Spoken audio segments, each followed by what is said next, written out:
guys, welcome back. Happy New Year to everybody.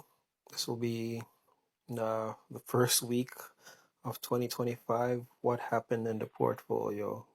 So, over this past week, the portfolio went all the way down to, I believe, 49, 49 or 50,000 flat. And today, the market was up and we're back up to 53,000. So, we'll just run through the timelines, and then we'll just go see what the portfolio has been doing for for the first week of 2024. So for the one day, we're up 1,986, 3%. For the 1 week, 162. 1 month, we're down 514. 3 months, we're up 9,818.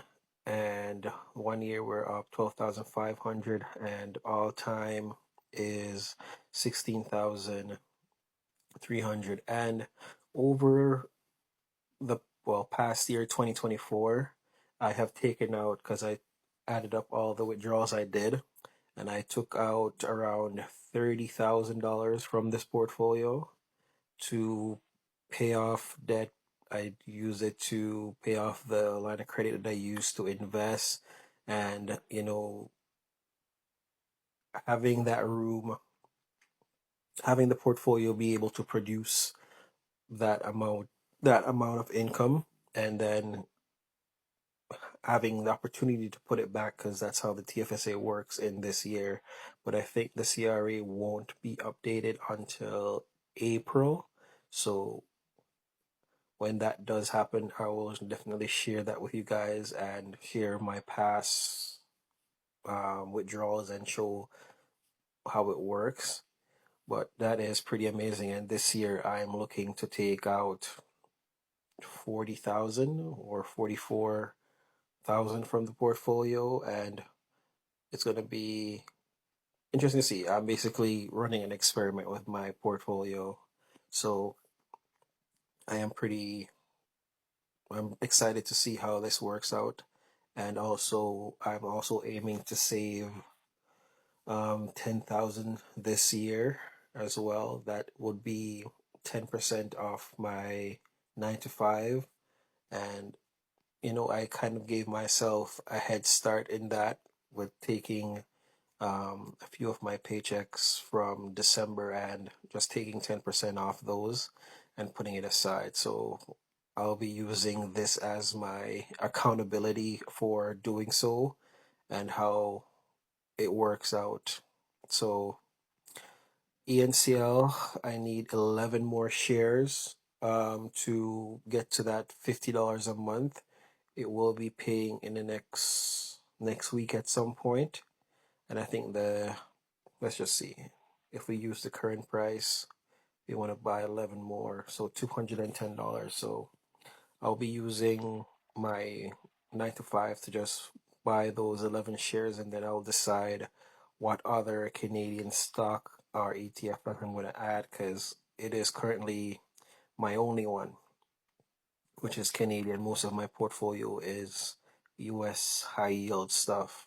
And also, Wilson added this contribution thing that shows it. So I'm going to be just working with the contribution that I have for this year, which is the 7,000, until the CRA updates, and I know what my total is when it adds in the withdrawals. Well, that's a pretty nice feature to have there. FEPI paid a dividend. I reinvested the dividend. It was only $1.14, and I just put in 95. I don't know why I didn't put the whole $1.14, but it is what it is. Like, it's one of those things that I'm going to want to add more of, but I haven't gotten around to it as yet. Misty is an interesting one because today it really shot up. Like, earlier in the week, I was down like $1,100, and it just sprang back to life. So that's why I always say, if you know what you're invested in, you won't get worried when you see red, because you'll know like what's causing it and the opportunity for it to turn around. Nvidia, I still have my 300 shares. I'm still chugging along with this. This one was, I think, down like 1,200, and now it's only 991. So not much there. QDTE paid a dividend today. Actually, it paid me 36.70, and I just reinvested that because it was well under my average price of 42.56. So Tesla, I still have my 50 shares. Alti, I still have my 840. I need 160 more shares to get to the 1,000, and I'll probably see how I can work things to make that possible. YMAX is another one I'm currently working on, which is a weekly pair. Average price 1801, current price 1730, and this one paid a dividend in December, and I just put some. I had little jinglings in my account, so I just bought some more. I bought 3 shares, so that was pretty cool. I'm also working on my that 10,000 that I mentioned, so I have that set aside here as emergency, and yeah, that's how I'm gonna do it. I'll just be taking 10% and putting it in here and hoping to get to 10,000 by the end of the year. So that would be, I just did it this way, 10,000 divided by 52 a week because I get paid weekly, and that's 193.31. So that's what I'll be looking to put in there, and just to build up my emergency fund.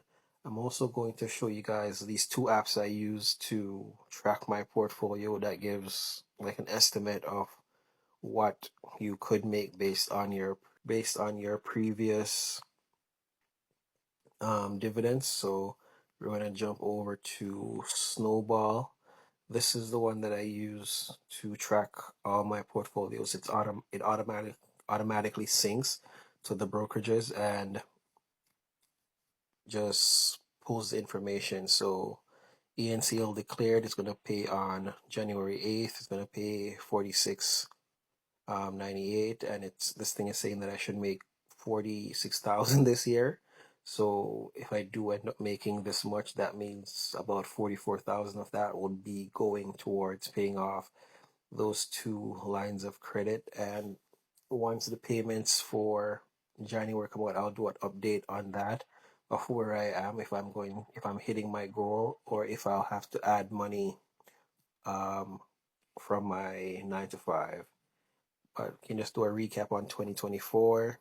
That's how much money the portfolio made, and honestly, a good chunk of this got taken out. I only left anything that probably, if we go to August, anything that, like, not even August, wow, probably even further. Yeah, so I left what QDTA made, but I took out what Misty and Vidi made for most of the time until I got to ENCL. So this is a pretty cool app, and you can see the big drop here. Yeah, the portfolio was December 18th. I think it was like right here. Yeah, December 30th, it was 50,000, and now it is back up to 53. So that's pretty good. And this is the other one I use. And this one is called Dividend Tracker, and it does similar, but it's saying that I should make 42,000 because it does like an estimate based on the past distributions. So we can just pop in here, QDTE paid. This is what NVIDIA is gonna pay, what YMAX is gonna pay because they already declared, and the rest are just estimates. And the good thing is that NVIDIA pays 2 times this month, so we'll see what it pays again on the 30th. But yeah, saying I should make that. We'll see if I do end up making close to that. But yeah, that's what my plans are and what I am hoping to get accomplished this year. And I also have a very ambitious goal for 2026 if all goes well this year. And if it does, if you guys stay tuned, you will get to see what that is and if it works out. Because I'm just experimenting, to be honest. I am trying to figure out a way to get out of the rat race or even to be comfortable. So stay tuned and I'll see you guys in the next one.